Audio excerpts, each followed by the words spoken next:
Can I offer you a really good tip for staying cool when it's really hot? Put your pillowcase in the freezer at lunchtime. Seriously. And then take it out at night time and you've got a lovely ice cold pillow when you go to sleep. Okay. True story. Do you not struggle with it being really hot? Because I'm having a nightmare. Not so much in the day. I'm loving it. Nighttime. Oh, horrible. There you go. Try it today. Okay. Pillowcase in the freezer at lunchtime. Whack it out at night time. You'll have a lovely day. Thank you. Anyway, here's your wrestling news. For ice cream on my pillowcase. Big changes are coming to WWE.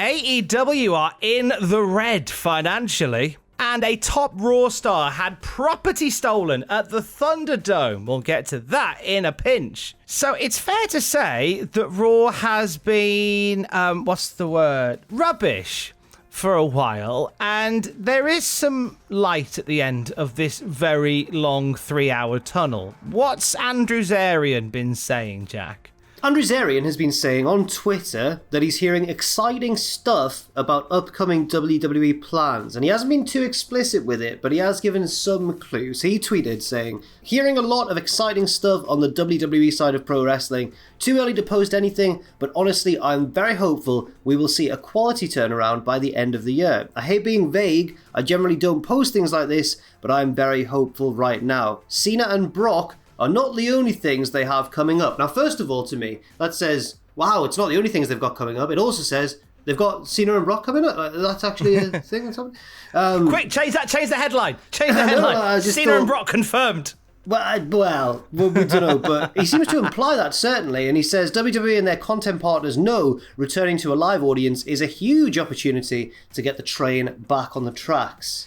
Now, it does go without saying that it has been a ropey time for wrestling, cute comments about Raw aside. But we've also heard, and this has been shared also by Andrew Zarian and WrestlingNews.co, that this has been brought to question behind the scenes. WrestlingNews.co reached out to a couple of people in WWE to see if anyone has heard anything about some of these things made by Andrew Zarian.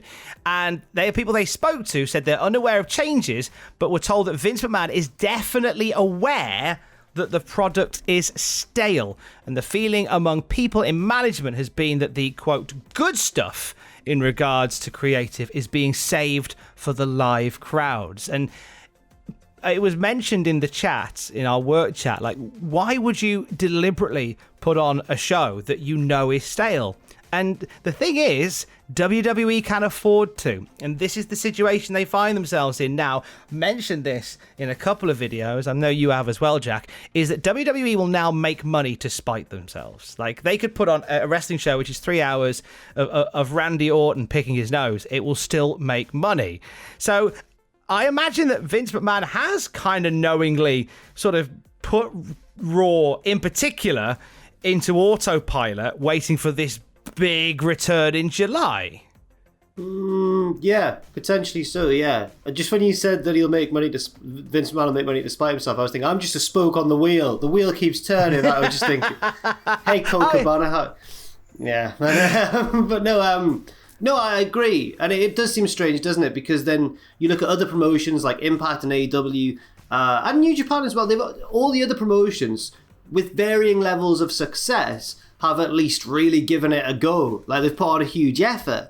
Because they have to. Well, they do. Whereas WWE, they've put on a huge effort in terms of production with these cinematic matches and the Thunderdome and everything. But in terms of creative, you're right. It does very much feel like they've deliberately almost kept themselves on the back burner when it comes to actual fresh, exciting ideas for their shows. Because the wider they make, tinfoil hat on here, the wider they make that gap between sort of the zombie Simpsons era of Raw and this new Raw with crowds around the corner, the more special it's going to feel in July when Raw has a big audience again. So yeah. It's almost like a race to the bottom at this point, and I kind of get it, actually. I do. Raw's been on such a wobble like this for so long. They've just decided, instead of, like with SmackDown, sort of ramping it up, like with NXT, sort of changing it up, they've just gone, let's just push it further down and hope that the momentum from crowds coming back springs it all the way back up again. I know, and in one way I do get that, but on the other hand, people are going to be excited for crowds being back anyway. We saw the reception that AEW got at Double or Nothing. The crowd were white hot for it. So surely that would also be the case when Raw comes back on the road. So why does it need to be bad? And also, you've got to try and get some momentum in the weeks heading up to it. Surely, I don't know. It could be talked about a lot, but it's definitely very interesting.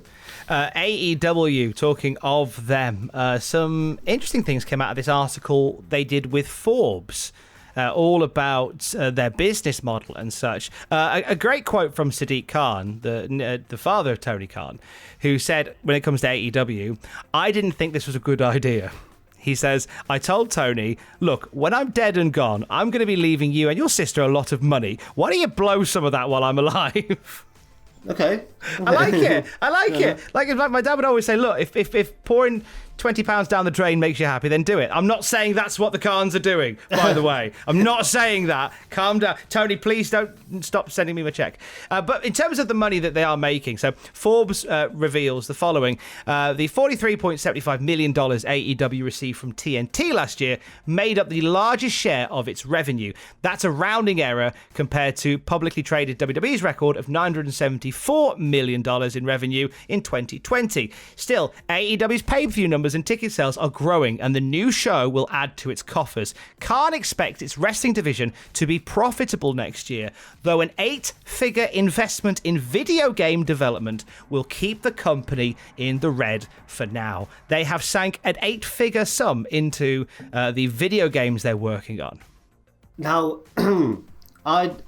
I don't know. I could just because I'm not the biggest I'm not the biggest gamer out there at the moment. I'm not up to date with the video games industry and everything. But does it feel like they maybe have taken on too much too soon with this video games thing? I didn't realize that it would be that big a blow to their overall business model. I mean, not a blow. It sounds like they can very much afford to spend that, obviously, because it's one of those things where I think it's a speculate to accumulate type role, whereby they know that if they create especially now where WWE's video games are so sort of stale in comparison. Like, I'm still playing 2K19 because 20 was bad and that 2K Battlegrounds thing was fine, but like the market's pretty wide open for a really decent wrestling game, and AEW sort of have made all the right noises. You know, they're partnering up with the people that put together like No Mercy and games, you know, and classic wrestling games of that ilk. So they're making all the right noises about it, but that comes with a big asking price. So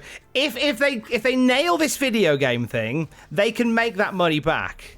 And obviously, as they say, like, there's ticket sales and live event stuff that's going to keep the company buoyant. They're not going to run out of money anytime. They're not going to run out of money anytime soon. But the company very much being in the red right now is, you know, it's something you don't want for a prolonged amount of time. You know.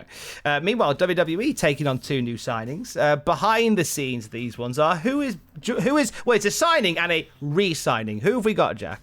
So we've got George Carroll, who is the new signing. He has worked in the past in different roles for New Japan in the States and MLW as well, Major League Wrestling. And he has joined the NXT writing team and was apparently at last night's TV taping. Also, John D'Amico has returned to WWE back in his previous role as Director, Production Management for WWE's live events. Very much a sign of them gearing up to go back on the road again. He was one of those let go by the company in 2020 and I think it was reported because he started with WWE in 1989 and everyone went, wow, how terrible that this guy's lost his job after working for the company for so long. But thankfully, they have brought him back full time.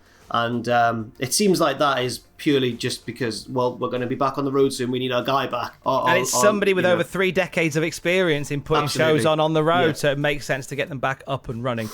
Sending our best today to former commentator for TNA Wrestling, Don West. He's been pretty quiet on the radio show front. He's been hosting the Don West show until he took a stay of absence. He's revealed that he's been diagnosed with brain lymphoma. He put onto a post on the KPQ website about his diagnosis. He's beginning treatment immediately. He says, I want to thank my wife, Terry, for her love and support, my family and everyone that works at Cherry Creek Media and KPQ. I want to also thank the Don West Show's incredible sponsors and my friends for all the prayers that are coming my way. I'm praying the chemotherapy will help me heal faster, and hopefully I'll be back on the radio soon. I can't wait until this is all over and I can be back with you all again. I love you all. big love to Don West, who was such a dominant voice in those early days of total non-stop action.